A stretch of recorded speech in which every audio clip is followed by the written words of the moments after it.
Hi, ladies. I'm Jenn Lorman, exercise physiologist, mom of 3, co-owner of Tighten Your Tinkler.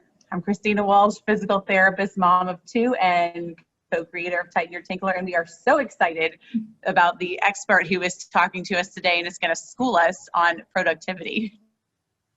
Friend Holly Haynes, and she is a beast. Let's just put it out there. If you want something done, you give it to Holly, because she has a full-time gig, 9 to 5, 2 side hustles. I love that. And she's a mom of 7-year-old twins. So I think we came to the right person to find out how to get stuff done, how to create more time in our day. So Holly, thanks for taking some time with us today. We wanted to just get to know you a little bit better. So if you can talk to us about how your journey kind of started as a productivity expert. Yeah, so my name is Holly Haynes. I'm super excited to be here. I got started just kind of like anyone else does. I never thought of myself as being a productivity coach when I grew up, but I had my twins, obviously 7 years ago. They're almost 7. And was just feeling really sort of overwhelmed, not myself, sort of like all the new mom things. I was working as a strategy consultant at the time, so I was working really long hours and had 2 new babies. I was like, what the heck just happened? And so I really was just on a search to sort of like find my footing again and like get into this new way of life, but I didn't have any energy, didn't feel like I had any time. And I don't know if I'd call it rock bottom, because it's not like it was like this awful state, but I knew that I could not go on like forever in the state that I was at. And so I was at the place where I was like, I have to do something different. And so I ended up getting into at-home workout programs, ended up losing 60 pounds after the girls, and that's like a whole nother story in itself. But what it proved to me was that I could totally fit things in. I just had to figure out a different way of doing things, and it's not the way that I had ever done them before. So I ended up building a wellness coaching business sort of out of that, because people kept asking me like, how are you doing this? How is this working? And then people kept asking me, well, how are you, running a coaching business and working full time? And now my girls are like 3 and 4. How does that work? And so then it sort of shifted into what it is now, which is how to build a side hustle when you work full time. So that's how I got started in a really quick overview. What if the side hustle that I'm looking to build is just like figuring out where to get 10 minutes out of my day? Because honestly, that's where I started. Basic level. Yeah. So, if you're just like, I have to do things differently and something needs to change, I always talk about the 10-minute rule, because to me, it's really hard to get started. But once you get started and you gain that momentum, you start to see that like, oh, wow, I can do this. And you start to build confidence, and then you can do more. So I'm a big fan. I always talk about setting my watch. So when my girls were little, I didn't have an Apple Watch at the time, but I would set my timer for 10 minutes. And I was like, I'm just going to walk for 10 minutes.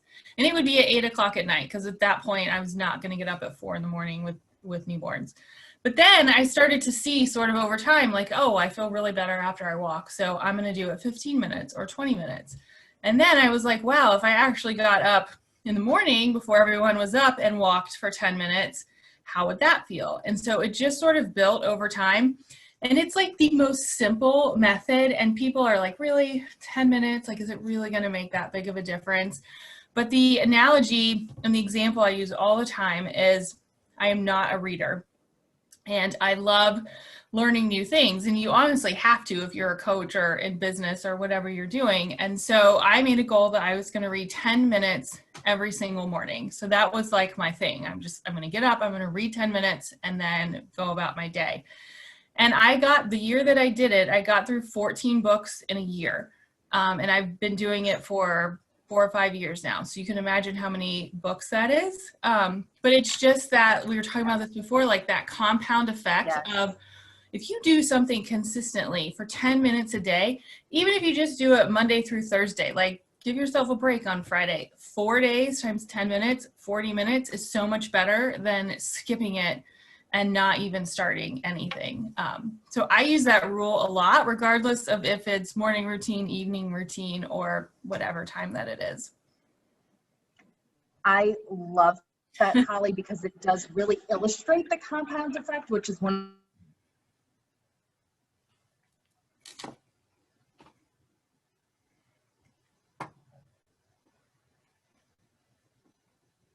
I lost your sound. Can you hear me still? Now I can. Hold on. Yeah, I can hear you now. You went out for a second. Okay. Sorry. No worries. That's so The beauty of live. Mhm. But no, I Okay. agree, Jen, because the compound effect works in the negative too, right? Like if Yes. you continue exactly. doing nothing will get done. Yeah. Yeah. So like even, if you apply it to workouts, like, okay, I'm just going to do 10 minutes a day. But if you skip 10 minutes, then it's really easy to skip the next day. But again, I try to tell myself, like, I try to push really hard Monday through Thursday. And then I use Friday as like my catch up day. So I'm like, if I can push really hard 10 minutes Monday through Thursday, that's 40 minutes of something that you're sort of targeting, or whatever your goal is that you're working towards. Which is a huge amount of time when you think of the grand scheme of things, and then over time that adding up. I would love to talk to you, coach. What are some tactics and strategies that you use with moms who know that there are things that they need to be doing? They know that they need to get up a little bit earlier and not hit that snooze button, but they haven't had that mental shift. What was that mental shift that you had, or what you coach other moms with, to really, because it's so many different things. It's the mom guilt, it's the fatigue and exhaustion, and it's the not feeling worthy, maybe, of giving yourself permission to take that time to focus on yourself. That is a struggle for me, for sure. That if I'm going to take the 10 minutes, well, there's these things for my kids, and that always seems to pull harder. And I know it's a big mental shift that has to happen. And so, yeah, what are your top tips on navigating that? I mean, I'll go about it two ways. One, I call it the hamster wheel effect. And I honestly just felt like I was repeating the same thing over and over and over again, and I was not making any progress. It's like banging your head against the wall. And it's like you wake up every morning and like deep down that something has to change. You just know it. And that's where I was like, okay, just do 10 minutes, like just change something. But then it kind of goes back to, and I'll pull out my like strategy playbook, and you have to think about what is your long-term vision? Like, do you want to be able to be like a strong parent that is happy and motivational, and doing workouts or whatever you're doing with your kids, like being active? Like, is that what you want? Or do you want to be somebody that's like frustrated and tired and exhausted and doesn't have any energy? And for me, I kept catching myself saying, like, I don't want to be this like frustrated, burnt out person. I have to do something different. And so it's really taking a minute, and it's not rocket science, and just thinking about what's that vision? Like, what are you working towards? And then really dialing it back and saying, okay, well, how can I get there? So maybe it's just you want to have more energy, which we all do. And so it's like, well, how do you have more energy? Well, maybe it's going to bed earlier so that you can get up 10 minutes earlier, which PS, bedtimes and going to bed is like the Kickstarter of getting up and being efficient in the morning. But it's just working backwards, like just a little bit, and doing those really simple things. So like, instead of watching, I actually was watching Selling Sunset, I think, which is like a total, like, it's just a trashy show. So you should go to bed and not watch that, and then get up 10 minutes earlier and do something productive. And even if you're not a morning person, a lot of times I will say, like, don't try to do like 1,000 things in the morning. Like, if you look at my morning routine, you'll be like, I can't do that. And I wouldn't expect you to if you were just getting started. So instead, like, get up and do something that you enjoy. Like, maybe it's drinking your favorite tea, like out on the patio because it's fall out and you can actually like breathe in some fresh air without somebody interrupting you. Like maybe that's your 10 minutes, but whatever that is, it like re-energizes you and recharges you. And then you can tackle the day or whatever comes your way with your kids or whatever, which is a lot more grace. Like, I just feel like it's very calming. So I don't know if that answers your question, but it so does, Holly. That was such an amazing pep talk, because as you're saying that, I'm picturing myself doing this, and then I'm picturing how good it would feel to do that, and then going, wait, this is like it's such a gift, and I would be craving to do it again. You crave it. Yeah, and we were talking about that before the call. I was telling them I have like the patience of a gnat, and I want, like, everyone wants like instant feedback and like instant wins, and you get it from a morning routine or from doing like the 10-minute rule. You get it. Like, you get it every single day. And so do I love getting up at 4:45? No. But do I love that I have been able to build 2 businesses on a part-time schedule in the morning, and I have evenings off with my kids? Yes. So that's what gets me out of bed. And even like this morning, like I didn't want to get up, but it was a gorgeous morning. I did my workout out on the patio so I could still be outside, because I knew I had meetings most of the day. And it was just like a really small win that was like, okay, like I did something for myself today. So then like when my kids get home from school, I can spend time with them.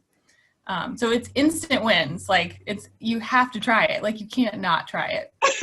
Well, and you're right. It's baby steps. You know, I love that you talked about the success for the next day really starts the evening before. And we know that as moms, like packing kids' lunches the night before, like laying their uniforms out, right? Like all these things that we do for our kids that, guess what, mamas, we can do it for ourselves too. Yeah. Pick out your workout clothes or whatever it is that for you the next morning, so that it sets you up for success. So I love that you brought that up, and I love that Christina brought up that it was a pep talk, because if you liked that pep talk from Holly, she actually does it every single week on her podcast called Crush the Rush. She goes live in her Facebook group, also called Crush the Rush, each week. And for our mamas, she's doing something really special. She's giving away her 7-step morning routine guide. She was talking about her playbook. There's a couple of steps in there. She's got a video for you guys, a journal to download, and a guide to how to create your own morning routine. Is there anything else you want to tell them about that, Holly? Yeah, so the morning routine guide is really step-by-step of what you can do to set your morning up for success, which I wanted to piggyback on what you said the night before, because there are really, I would say, 2 things that are really important when you think about setting up your mornings. And one is go to bed on time. But 2, one of the things that I do is write out, like, if I have half hour in the morning, this is the one thing that I want to get done. So that way, when you're up early, you're not having to like scramble, like, oh, I have this time. Like, what do I do with it? You already know, like, I'm getting up, I'm getting dressed, I'm doing this. And then if you have a little extra time at the end, you can, do whatever you need to do. But it's really important to be very efficient with that time. I call it like the golden hour or the focus hour, because no one is up. I mean, it is like magical if you plan it right, because you can just knock out so much, and you can do so much for yourself without feeling guilty about not being around for everyone else, because no one else is around. I don't know. I just really appreciate quiet, but maybe that's because I have twins. So, or I have 3 boys. So I have 2 littles, and yeah, quiet is something I miss terribly. And I think you explain it so well. It's a really strategic event. It's not just something that accidentally happened to you. And it is sacred, and you are strategic about it. And that's why it works. And that's why it fills your cup and powers you forward for the rest of the day. And this is awesome. Yeah. And I would also say in the guide, so it walks you through like what a typical routine would look like. But a routine can be as much as 10 minutes or as much as an hour and a half. Like and it tells you like step by step how to do it. But I will share there are 2 books that really sort of did this for me. One is called The Miracle Morning, which I think most people have heard of. It's by Hal Elrod, I think. Yes. And then the second one is the 5 a.m. Club. Robin Sharma.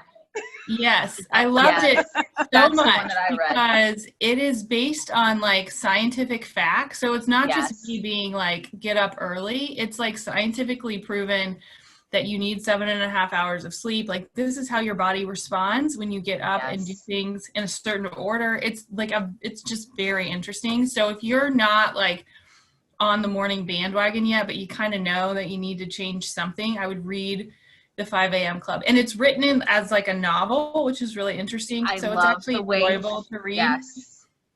And he talks about decision fatigue, which is a real thing. Yeah. Mm-hmm. And the science behind that. Yeah, it's a really, if you're science nerdy geeky like us, you will love it, because it's just like, boom, you need to do this, and it's proven. So yeah, and I'm definitely, my excuse is sleep. And so when the girls were little, I used to always be like, well, I'm not getting enough sleep, and I was like fanatical about tracking my sleep. And then I was like, after I read that book, I'm like, no, I need 7.5 hours. I don't need 9 hours or 10 hours. I mean, I probably average 7. But it's a great resource. So that's awesome. Thanks for those tips, Holly. You are the pro. Thank you so much. Yeah, I'm looking through the guide to see if there's anything else that is helpful. The one thing that I will say, which is kind of fun, is at the end, so I think it's step 6 or 7, I call it keys, wallet, phone, repeat, but like the night before, obviously you're laying out all the things. Yes. So when you exit, it's not like a stressful, like when you're getting the kids on the bus, or most people aren't leaving the house right now, but when you're transitioning from like that blissful morning to like, okay, I'm getting in, it's just like taking a minute to be like, wow, I did that, like appreciating what you've done and what you've accomplished, and like, have a great day. It's almost like giving yourself like a mini pep talk, because you really do feel so good when you're done. And then you've got to transition into that like chaos, but knowing that you get to do it again the next day is really fun. I love that, because it's such an act of self-love and kindness, and exactly what we do for our kids when they're going off to school in the morning. Right. We give them their little pep talk for the day. We give them their kiss and their hug. And the realization that we can do that for ourselves. Mm-hmm, exactly. Yeah. It's wonderful. Yeah. So it's just a little mini strategy you can do every day. Yeah. And it's really true that if we can give even that little bit, or start giving that little bit to ourselves, it actually will make us a better mom. And that's what you said about the vision of like, what kind of mom do I want to be? And it's up to me to do the things that I need to for myself to create that reality for me and my family. And and I mean, my husband thinks I'm crazy, but I do this routine every single day, like even on the weekends. And it's because I feel 1,000 times better when I do it. So like the Saturday and Sunday, I might not be working, or I might be reading something that's, more personal instead of like a business book, but I still do it because it like wakes me up. You're getting up at 5 a.m. on Saturday and Sunday? No. I sleep in a little bit. Holy moly, girl. I do get up before everyone else though. I mean, it's, even if it's 10 minutes, like it sets me off, and I notice the days that I don't, and I don't have that like moment to myself, that I'm not as good as a mom or a wife or a parent. And so, it becomes addicting once you get into it. I love that. Well, I have never heard anyone make as convincing of an argument for why I should consider this than you. Thank you. I am very passionate about it. I mean, it has changed my life. Like, it is the one thing that I will never not do. So. And that would be the last question. If you had to identify, what would be the 3 biggest transformations that you saw as you began to carve this time out for yourself? I mean, I think one was probably just confidence as like a new mom, or actually trying to finish something.